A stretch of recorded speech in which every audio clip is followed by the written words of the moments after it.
Welcome to the Rest is Politics Question Time with me, Alastair Campbell. And me, Rory Stewart. Now, Rory, Josh Widdicombe seems to have started a trend. He sent us a question in recently about new prime ministers and sleep. And now Joe Lycett, another very, very, very funny man, who you may remember once lit up the Laura Kuenssberg programme by pretending to be a massive supporter of Liz Truss. And I think he may be taking the piss out of us a little bit now, but let's see. His question is as follows. Hi, Ant. Hi, Dec. I love the Rest is Politics podcast, and you guys are the best. Now, my question is, now that Liz Truss has gone, I feel politically homeless. No one entirely aligns with my views on the world as she did. How do I, and other people who feel that none of the options are entirely satisfactory, make a decision who to vote for? Do you vote with the best interests of others at heart, or vote for the most vulnerable in society? Or is there some other approach? Do let me know. Lots of love. Bye. So, Rory, what would you do if you're like Joe Lycett pretends to be, a real supporter of Liz Truss? Where do you go now? Well, let's assume we were taking it seriously. This would then be a question from those Tory party members who were very angry that Rishi Sunak came in, like Nadine Dorris, who we were on with in Channel 4, felt that Boris Johnson was the great hero of the party and that Liz Truss was his great successor. The other people who'd probably follow would be the Daily Mail, who also think the Conservative Party's gone too far to the left, or Andrew Neil, who I just did a big interview with, who kept saying to me that the Tory Party's massively left-wing and needs to become more right-wing. So what are these guys supposed to do? Probably they're supposed to either vote for reform, or they're going to try to get behind Kemi Badenoch or Suella Braverman or Priti Patel in the forthcoming Tory leadership election. Obviously, I very much hope that the Joe Lycett, in inverted commas, view is defeated, because I think if you look at the maths, we lost more seats, many more seats to the Lib Dems, the Conservatives, than they did to Reform. And therefore, you cannot possibly win by just trying to appeal to Reform voters. So maybe Joe Lycett should go off and start to pretend to be a massive supporter of Nigel Farage and Lee Anderson. That would be a good comedy shtick. I can't see him doing much with the current Tory contenders. Now, talking of Reform, Tom asked this question: do you think Reform will be able to prove that all of their candidates in the election were real people? Are you aware of this story? I saw the headline in The Guardian, but tell us a little bit about this. Well, essentially, the story is that there was this amazing picture of one of their candidates, and it looked like those sort of 1960s movie posters where film stars just looked like they were kind of made out of clay. Well, this guy, his hair looked fake, his eyes looked fake, his skin looks fake. And it turns out, so somebody ran this story, I think it's Private Eye broke the story, are they actually fielding fake candidates? Which, by the way, is a criminal offence. So this is why this is more serious than just sort of a bit of a joke. The guy has now come up and said, yes, I am a real person, but I did use AI to create the picture because we didn't have time to get together with a rosette and the right backdrops and so forth. But I wonder, because if you think about the Reform Party's famous vetting company that was paid, much to the disgust of Nigel Farage, they paid £144,000 to a company that didn't actually vet anybody. Did they actually, in the vetting process, were there a few people who actually thought, we need candidates in seats where we've got no chance of winning. We just get them on the ballot box so that we can add up all the votes and have a greater vote share. So at the moment, Reform are going around saying we had £1 million votes per MP. Maybe some of them were for fake candidates. Yeah, well, my guess is that what will turn out is that they weren't fake candidates, but that they were a pretty ropey bunch of people who will then turn out to not have been properly vetted, as we know. But we'll see how this develops. I suspect they're real people. They're just real people who have nothing to do with those constituencies who they leveraged in, and probably everybody's nephews, cousins, interns, and anyone they could stick in. In which case, Rory, Mr. Farage, the party's owner, and Mr. Tice, the party's bankroller, I think they should give a fair and reputable newspaper like The Guardian access to the full candidates list and just say, right, here you go, here they are, and this is their address, go and talk to them. The reason they're not doing that is presumably, I think, not that they're AI, but that half of them are unbelievably embarrassing and that they're not keen for anyone to see who they put up as their paper candidates at the last moment. Yeah. Dylan Schultz, you've talked quite a bit about Palestine. Could you please talk about the countries and the conflicts and what peace we need in other areas, Syria, Sudan, Myanmar, etc.? So this is something, Alastair, that you've done quite a lot of, which is to remind people of the fact that the world is getting more and more dangerous and we're reporting on it less and less. So remind people a little bit about Sudan, and then I maybe can do a bit on Myanmar. Well, Sudan is probably the worst conflict anywhere in the world at the moment, if you actually measure it by people displaced, scale of violence.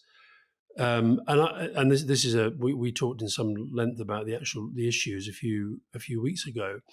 We used to talk about the CNN factor in politics, where when CNN became the first sort of big global news media organization, if CNN were reporting something, the politicians kind of took it seriously. And I find it remarkable how the world's media is. I mean, like I'm in this hotel in Istanbul. Last night I was channel hopping. You can literally get hundreds and hundreds of TV channels from all around the world, watching the news. And you can very, very quickly spot that there are 2 or 3 big stories happening at any one time. But that's it. Al Jazeera, to be fair to them, they have continued to feature all of the 3 that we're talking about here, but very, very, very few do. And the result is, of course, for a normal listener, that you just don't get a sense of whether things have improved or got worse. So you get a snapshot. I mean, things that you follow closely, let's say France, if you hadn't been concentrating, you'd get the idea that the far right were about to sweep, and then it would turn out they came third. But in the equivalent of Sudan or Myanmar, you never get the second bit of the story. So you never know how the whole thing actually turned out. So, look, we talk about a lot on the program about Israel and Palestine. We talk quite a lot, and we could do even more on Russia-Ukraine. And I think we should really push to try to get an interview with President Zelensky and try to get out to Ukraine. Sudan has actually changed a bit since we spoke, but nobody's obviously following it. People remember that basically it's a standoff between 2 factions, a man called Burhan, who represents the old Sudanese armed forces, and against him a man called Hemeti, who used to be associated with the Janjaweed militia. And when we were reporting last, they were driving east Hemeti's forces. But in fact, they didn't get as far as people thought. There's been a slight standoff there. There's a lot of horror going on around the Darfur region still. Khartoum, the capital city, is basically completely uninhabitable. I mean, it looks like some of those images you see of Gaza. It's just sort of a total, or Berlin at the end of the war. I mean, it's beyond imagining. Very complicated politics of different Middle Eastern countries, particularly in African countries, supporting different sides. So the UAE continuing to funnel supplies into Hemeti through Chad while denying it. It's very sad when these peace talks happen in places like Geneva. UAE are like, what are you talking about? Despite the fact that we now have satellite imagery of their planes landing, the military supplies being unloaded. There's 2 things going on there. One is the impunity that now goes in a lot of diplomacy with saying things that aren't true.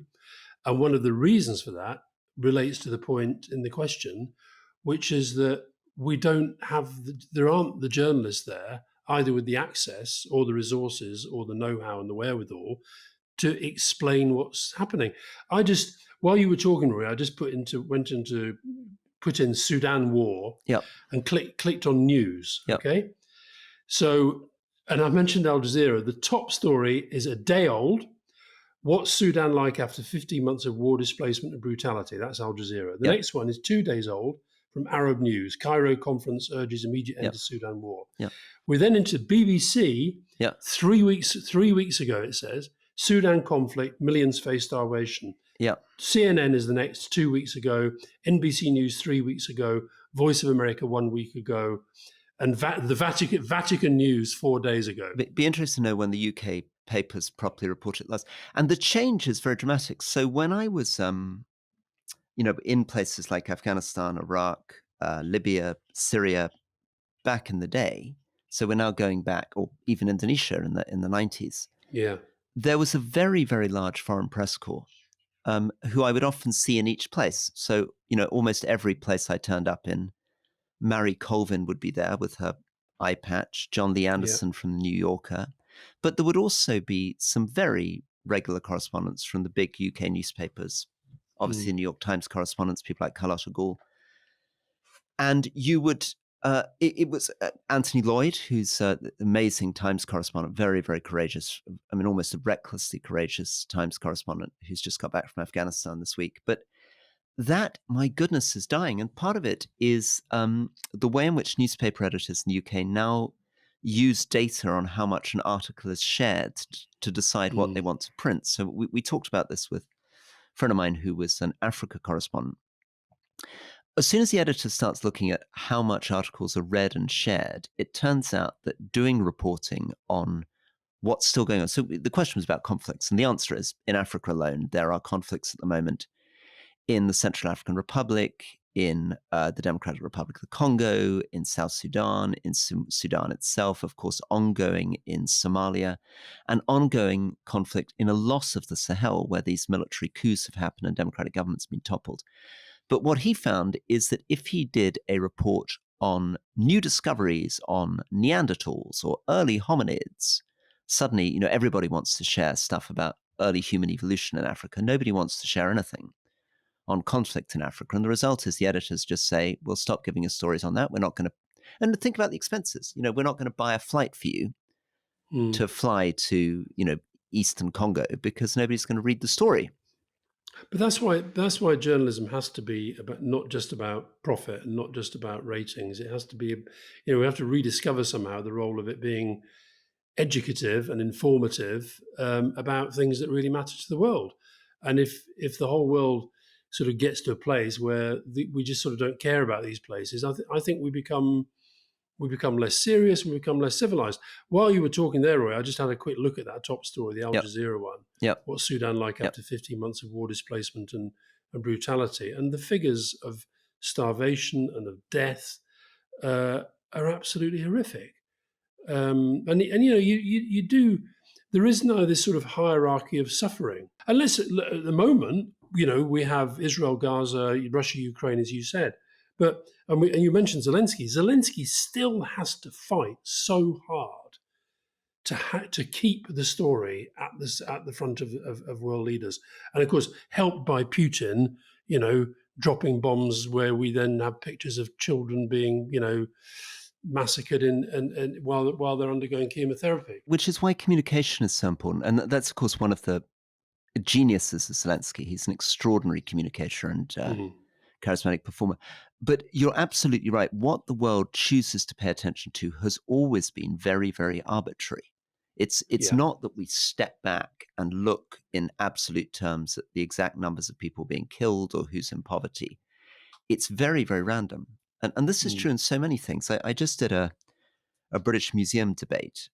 British Museum very kindly hosted a debate, which was partly about the Elgin marbles. But what suddenly struck me is that even in there, we just talk about certain things like the Elgin marbles and the Benin bronzes, and we don't talk about, 2,000 other objects that we might be talking about. And that's largely because of effective communicators hammering their message again and again. I mean, communication has never been so central. Myanmar, just to finish, Burma, there, people remember the lady Aung San Suu Kyi was toppled in a military coup. A military junta is in place, military government again, and brutal fighting. So that's both on the fringes of the country, which are these minority areas in the hills, more ethnic groups like the Shan, Kachin, Karen, Rakhine, where the Rohingya, of course, issue, you'll remember, but also now in central Burma, where there are a lot of more kind of progressive, democratic-minded young Burmese demonstrating continually against the military,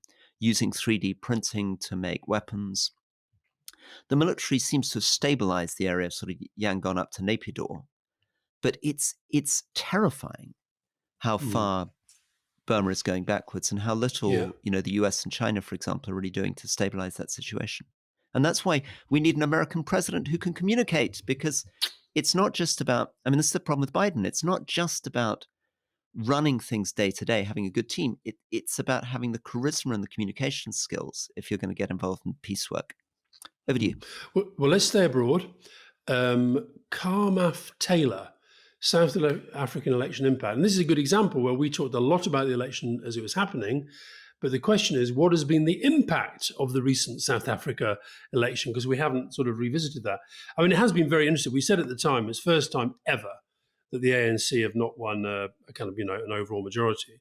So President Cyril Ramaphosa has had to put together a coalition.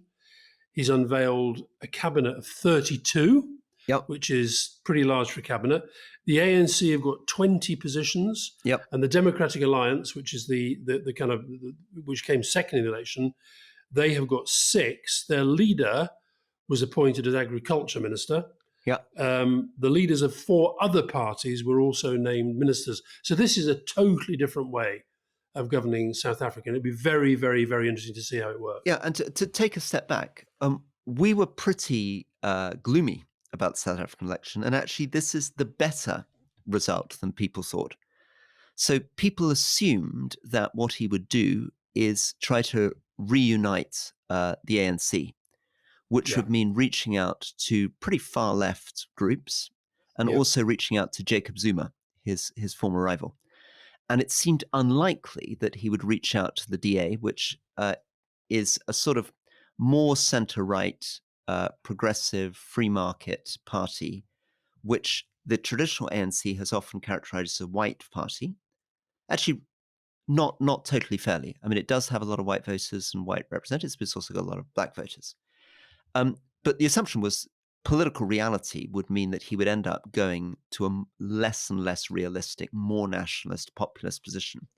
Instead of which, he's made the rather brave decision of reaching out to the DA. Very difficult negotiations about the roles they take, but a good direction for South Africa. So here, the fact that we're not following South Africa and updating people means that people are missing out on good news. Yeah. Yeah. Okay. Now here's one from Mushroom 3D. Great name. How much does something as strenuous as election night affect an MP's mental health? Watching what happened to Jess Phillips got me very emotional. I can't imagine how hard it was for her, even if she is tough. Did you find, when you were running as a candidate, did you find it an impact upon your mental health? No, I found the big impact is the kind of day-to-day grind, the gap between the expectations, reasonable expectations of the public, and what you actually deliver, that you're just disappointing and letting people down all the time. I think what Jess went through was particularly horrible. I mean, for people who didn't watch that, she was one of a number of Labour MPs who got caught up in very, very strong campaigns by people who felt that Keir Starmer had not angry about Keir Starmer's position on Gaza. And this ended up with her being shouted at by a group of men at the count, but also attacks beforehand. I mean, what was your sense of that, watching that?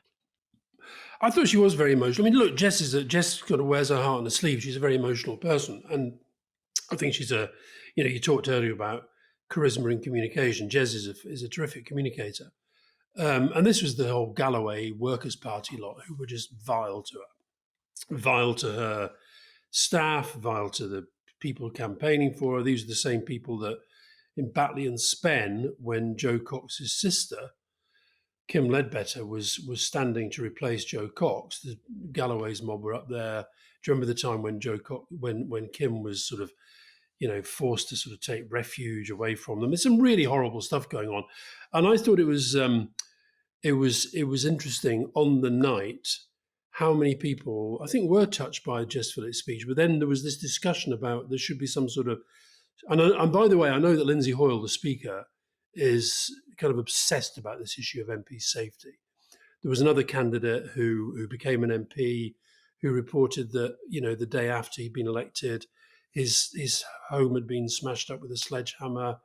It's like when I talk to my sister, as you know, my nephew got elected, and my sister's like, worried about, why do people put themselves up for this and what have you? And that's a real danger when people think, you shouldn't put yourself forward. So I think the mental health point, campaigns are unbelievably tiring. And I was pleased, by the way, Rory, that a lot of the MPs, although my Twitter feed honestly could have, if there was one more picture of a new MP getting onto the train to say, heading to Westminster, looking forward to represent XXX, will give my all, etc. There were hundreds of them. But I thought it was interesting how many spoke about they did feel they had a sort of proper induction process. So maybe things have changed since you were first elected. Well, that's very encouraging. I mean, there's some great young MPs coming in. Actually, really. I mean, of course, most of them coming in on the Labour side rather than Conservatives, because Conservatives lost so many seats, and some of the really talented Conservative candidates sadly didn't make it. Will Tanner, Rupert Harrison, who would have been great additions to House. And don't forget the Lib Dems, Roy. The Lib Dems whose strategy worked, fantastic. Giving them the record number. Absolutely, and the Greens, really interesting, development. But no, so I mean, there's some really great Labour candidates, young Labour candidates who come in. I wonder whether we couldn't do a leading interview with 3 or 4 of the new candidates and get a sort of representation of new MPs coming in. Here's a slightly geeky question, which I just like to deal with because people often ask it and we don't do it. Stuart Bertie, please can you explain the national debt? How much is it? How much did it grow? Is it even important? The national debt, which is the amount that the country's borrowed and needs to pay back, is usually expressed in relation to the gross domestic product. So, how much the country produces in a year. And the European Union tried to have very strict rules about the relationship between those things. And in the UK, from the sort of time of sort of late Thatcher through Major, through Tony Blair, it kind of hovered between the sort of 30, 40%. And then the financial crisis hit. It exploded after the financial crisis up to about 80%. The Conservatives made this one of their big objectives to try to bring it down, but they didn't make much impact. By about 2017-18, they'd got it down from 80% to maybe kind of 70-something%. And then it shot up again with COVID and Ukraine. And it's now over 100% of GDP and so 101% of GDP, $2.7 billion. But the real problem with it is not the debt, it's the deficit, which is the amount that we borrow additional every year. So we keep adding another 40 billion to it every year. That's the problem that Labour governments inherited. And of course, interest payments are much higher. So people used to say back in the day, oh, well, it doesn't really matter because it's very low interest. So the government can borrow a lot of money, pay for big infrastructure projects, and make its money back. But we've now entered a more high interest rate environment. And that means that just servicing the debt interest is costing us tens of billions of pounds a year, which could be spent on other stuff. So the gross debt at the end of December 2023 was 2,720.8 billion for that quarter. Now, and by the way, you're in France. One of the big issues that really damaged Macron in the run-up first to the European elections and then the National Assembly elections was the fact that, in a way that it hasn't really cut through in Britain, the cost of debt repayment has really got into the French political system. People are very, very conscious of the fact that a lot of the money that they pay in tax, and France is a relatively high tax country, that a lot of that money is going on debt repayment. So on the one hand, you have these very left-wing forces like Mélenchon saying, let's ramp the debt up even more. And on the other hand, you have lots of people really, really worried that debt is not being addressed properly. Very good question, that, Stuart Bertie. I've got a question here, Rory. Yep. Richard Adamson, does the Prime Minister still hold surgeries in their constituency? How does that work with security in such a busy schedule? Yeah, Tony Blair did do, he tried to get to his constituency once a month. It'll be a lot easier for Keir Starmer because he's a London MP. I suspect Keir Starmer will want to continue to do constituencies, but he'll find it harder and harder simply because of the workload. So, as you know, MPs have caseworkers, they have people who deal with specific cases. I don't know whether Boris Johnson ever did constituency surgeries, and I don't think he probably wouldn't have done that many even when he wasn't Prime Minister.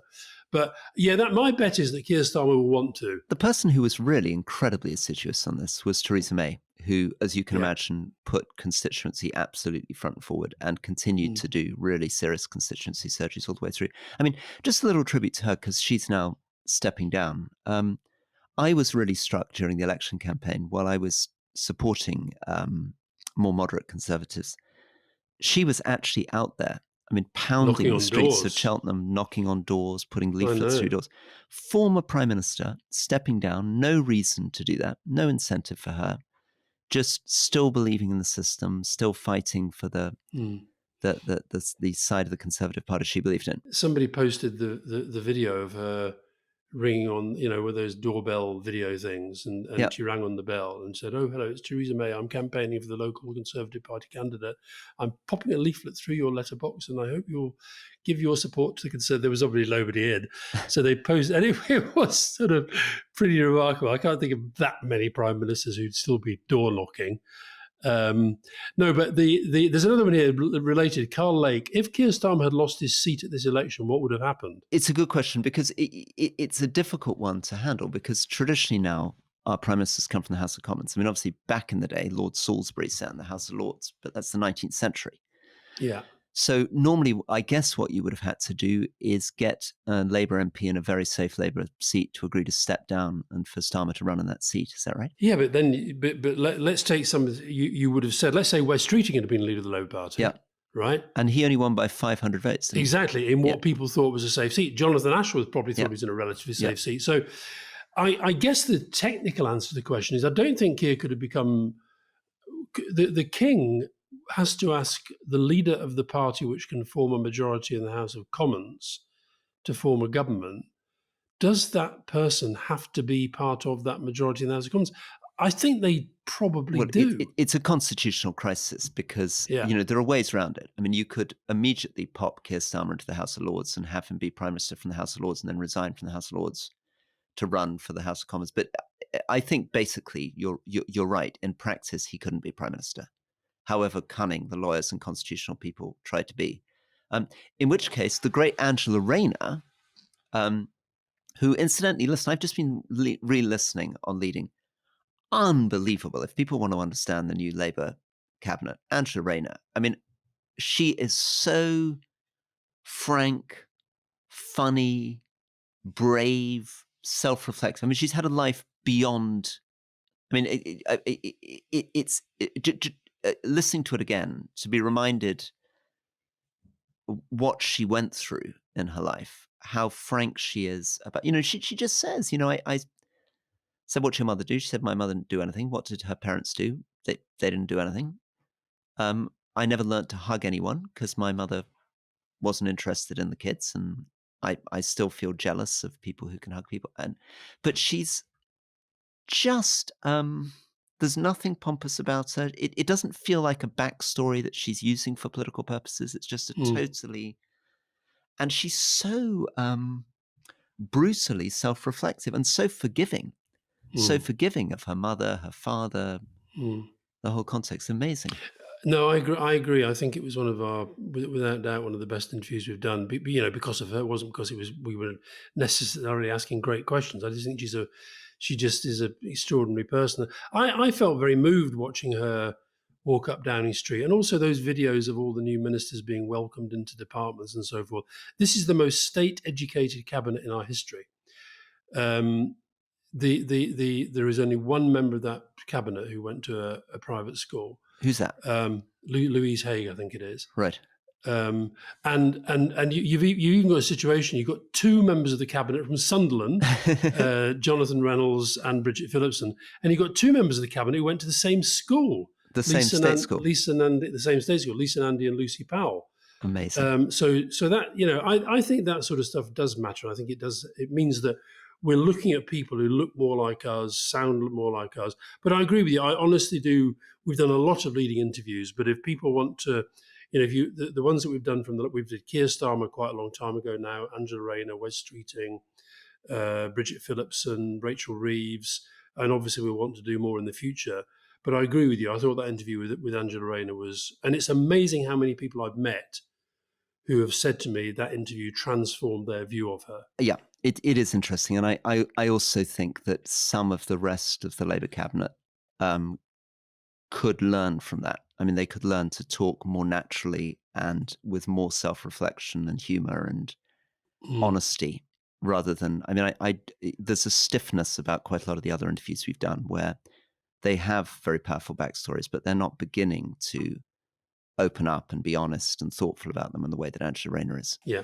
Right. My final question, Rory, Yeah. this is from Edward, and it's for you. Will Rory now admit that Ed Davey had a great campaign? I think I have to admit that it definitely worked. And it's depressing when I'm proved wrong, but it definitely worked. I still think it's unbelievably embarrassing and depressing that that's what you have to do to get attention, but it definitely worked. Here's my last one, Stuart Bertie. Sunak's resignation speech showed an actual human being with lines like Starmer's successes will be all our successes, and I wish him and his family well. And again, Sunak said of Starmer, he's a decent, public-spirited man who I respect. Why can't this positive attitude be part of everyday politics? We also saw some great tributes from Jeremy Hunt. To talk us through that, because in a way, there's that lovely line on my great political hero, Charles I, that nothing in his life became him so much as the departing from it. Well, there is. I did somebody else who I thought made a very very gracious departure speech was Nigel Evans, who lost after 32 years, I think it is, in Ribble Valley. And he said it was a lovely sunny morning, and he just said, look, I wasn't to be, I've lost, but I've loved every minute of working for you people. I really wish my successor well. I wish Keir Starmer well. It was just, and it's quite funny and quite self-deprecating. I think and I agree, we said on Channel 4, I thought both in his acceptance speech and in his farewell speech in Downing Street, I thought Rishi Sunak spoke well. And it underlined to me, I just wonder whether he was just not cut out for that campaigning where he's being fed lines and he's being told how to behave and told how to conduct himself. And I really hope that Labour maintain this sense of being respectful to people. I thought the way that Keir Starmer said, whether you voted for me or you didn't, I'm here for Labour voters, for Tory voters, for Lib Dem voters.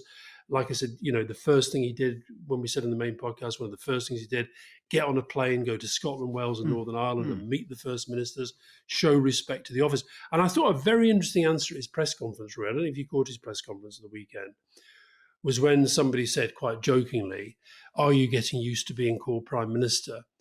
And he said, well, I don't mind people calling me Keir, but you have to understand for the civil service, it's important to them because they are working for the office. Yeah. They're not working for me, Keir Starmer. They're working for the office of the Prime Minister. And I think those sort of that respect for institutions that Johnson and Truss so undermined. So, I think Rishi Sunak probably was thinking, I want to go out well.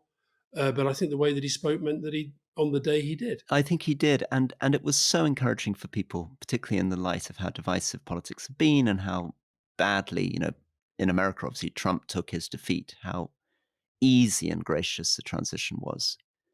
And I really like that. And we need that tone back. I think it's really one of the things I hated in the House of Commons was the kind of nasty, kind of tribal football chants back and forth during Prime Minister's questions.